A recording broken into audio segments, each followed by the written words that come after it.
Jacques chapitre 5, 8 secondes. À vous maintenant, riches, pleurez, gémissez à cause des malades qui viendront sur vous. Vos richesses sont pourries et vos vêtements sont rongés par les teignes. Votre or et votre argent sont rouillés et la rouille s'élèvera en témoignage contre vous et dévorera vos chairs comme un feu.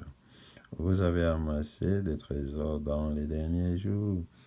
Voici le salaire des ouvriers qui ont moissonné vos champs et dont vous les avez frustrés, cris, et les cris des moissonneurs sont parvenus jusqu'aux oreilles du Seigneur et des armées.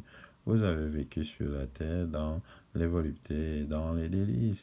Vous avez rassasié vos cœurs au jour du carnage. Vous avez condamné, vous avez tué le juste qui ne vous a pas résisté. Soyez donc patients, frères, jusqu'à l'avènement du Seigneur Yahweh.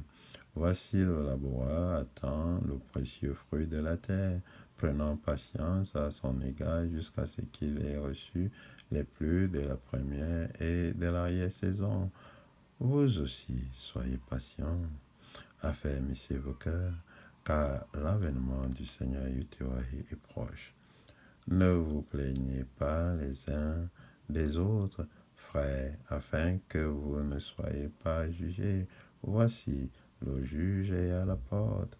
Prenez, mes frères, pour modèle de souffrance et de patience les prophètes qui ont parlé au nom du Seigneur Yahweh. Voici, nous disons bienheureux ceux qui ont souffert patiemment. Vous avez entendu parler de la patience de Job et vous avez vu la fin que le Seigneur Yahweh lui accorda, car le Seigneur Yahweh est plein de miséricorde et de compassion. Avant toute chose, mes frères, ne jurez ni par le ciel, ni par la terre, ni par aucun serment, mais que votre oui soit oui et que votre non soit non, afin que vous ne tombiez pas sous le jugement. Quelqu'un parmi vous est-il dans la souffrance qu'il prie? Quelqu'un est-il dans la joie qu'il chante des cantiques? Quelqu'un parmi vous est-il malade? Qu'il appelle les anciens de l'Église et que les anciens prient pour lui en loignant Dieu au nom du Seigneur Yahweh.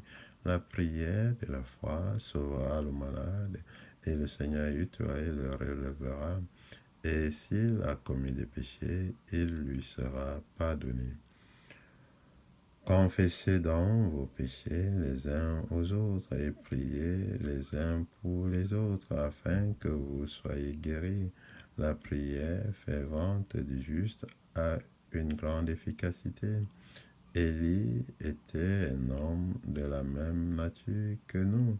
Il pria avec instance pour qu'il ne plût point, et il ne tomba point de pluie sur la terre pendant 3 ans et 6 mois. Puis il pria de nouveau, et le ciel donna de la pluie, et la terre produisit son fruit. Mes frères, si quelqu'un parmi vous s'est égaré loin de la vérité, et qu'un autre l'y ramène, qu'il sache que celui qui ramènera un pécheur de la voie où il s'était égaré sauvera une âme de la mort et couvrira une multitude de péchés.